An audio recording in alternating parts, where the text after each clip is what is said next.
Hi hello friends, എല്ലാ കൂടാർക്കും നമ്മുടെ ഇന്നത്തെ അടിപൊളി എപ്പിസോഡിലേക്ക് തന്നെ സ്വാഗതം കേട്ടോ. അങ്ങനെ എപ്പിസോഡ് തുടങ്ങുമ്പോൾ തന്നെ കാണിക്കുന്ന ബൈജുവിനെയാണ്. ബൈജു അങ്ങനെ സ്റ്റെഫി എടുത്ത് ചോദിക്കണ്ടല്ല, നമ്പർ കിട്ടിയിരുന്നെങ്കിൽ ഓഹോ, അപ്പൊ ഈ ഗുണ്ടകളുടെ ആവശ്യം നമ്മൾ വിളിക്കാനാണോ? ഇയാളൊരു ഗുണ്ടയാണല്ലോ. നമ്പർ കിട്ടിയപ്പോ എന്തിനാണ് വെറുതെ. കഴിഞ്ഞ പക്ഷെ സ്റ്റെഫിനെ കണ്ടപ്പോഴേ നമ്പർ മേടിക്കാൻ പറ്റില്ലെന്ന് വെച്ചാൽ ഭയങ്കര വിഷമമായിരുന്നു. അതുകൊണ്ട് നമ്പർ മേടിച്ചത്. ശരി, നമ്പർ തരാം, നോട്ട് ചെയ്തോ എന്ന് പറഞ്ഞിട്ട് നമ്പർ കൊടുക്കുകയാണ്. അല്ല, സ്റ്റെഫി എവിടെ താമസിക്കണത്?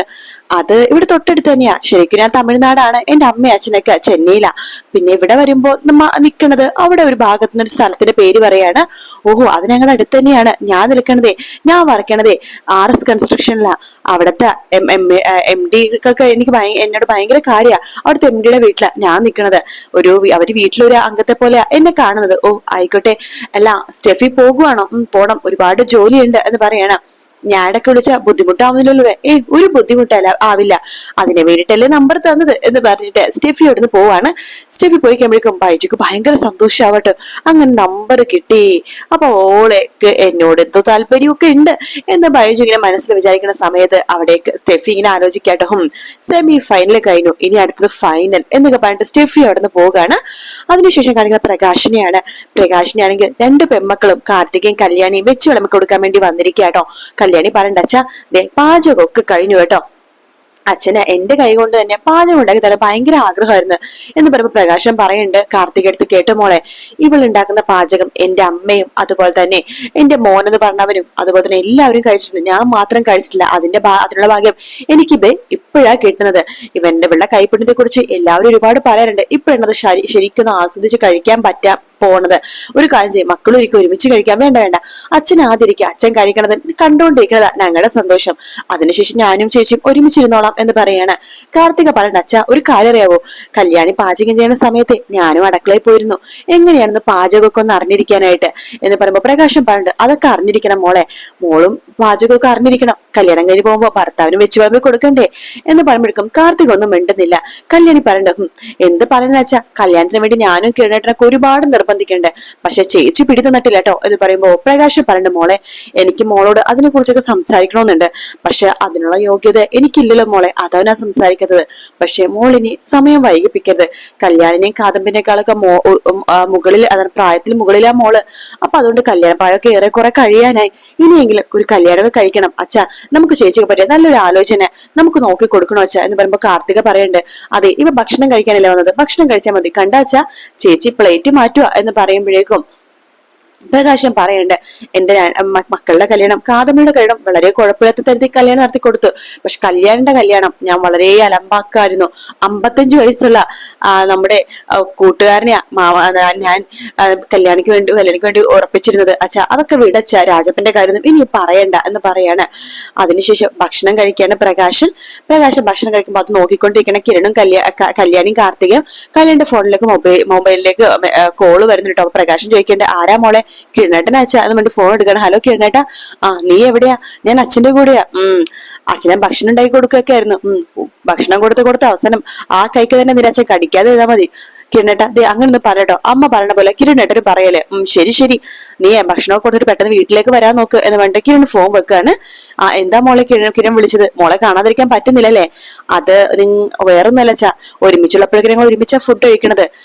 എനിക്ക് തോന്നി ഒരുമിച്ചാ ഫുഡ് കഴിക്കുന്നത്, പക്ഷെ ഒരുമിച്ച് ഫുഡ് കഴിക്കാത്ത സമയമൊക്കെ ഉണ്ട് അച്ഛാ. ഫീൽഡിലേക്ക് പോകുമ്പോ അങ്ങനെ ഒരുമിച്ച് കഴിച്ചില്ലെന്ന് വരും, അപ്പൊ വിളിക്കുകയൊക്കെ ചെയ്യും. കണ്ടില്ലേ മോളെ, ഇതാണ് ഭർത്താവ് ഉണ്ടെങ്കിൽ ഗുണം.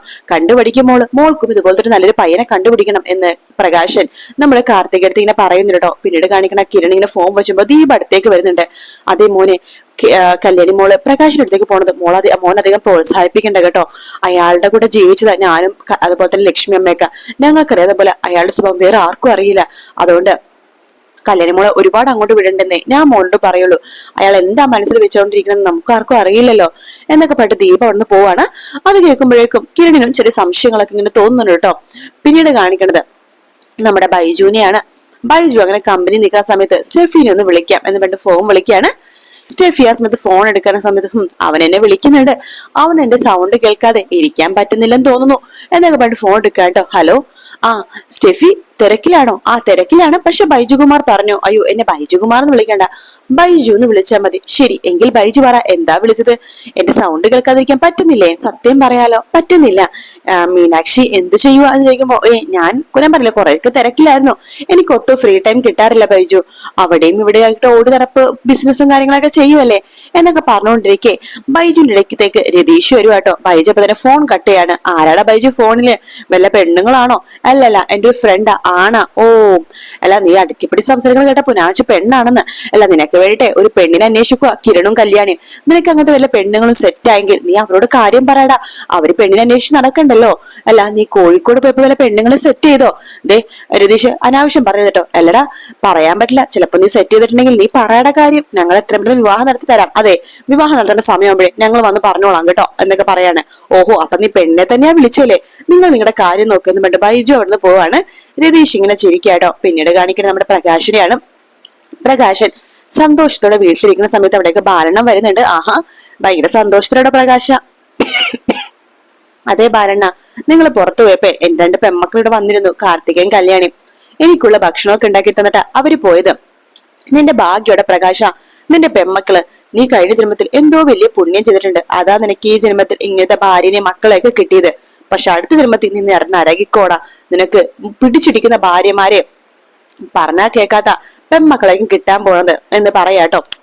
അപ്പോ പ്രകാശൻ അത് കേട്ട് ചിരിക്കാണ്. ബാലണ്ണം പറയണ്ടേ, എന്തായാലും നിന്റെ പെമ്മക്കളെ നിന്നെ പൊന്നുപോലെയാ നോക്കണത്, അതിന്റെ നന്ദി നീ കാണിക്കണം. നിന്റെ ജയിലിൽ കിടക്കുന്ന മകൻ വന്നു കഴിഞ്ഞാൽ നീ നിന്റെ പെൺമക്കളെ തള്ളി പറയരുത് കേട്ടോ എന്ന് പറയുമ്പോ പ്രകാശൻ പുച്ഛത്തോടെ ചിരിക്കാണ്.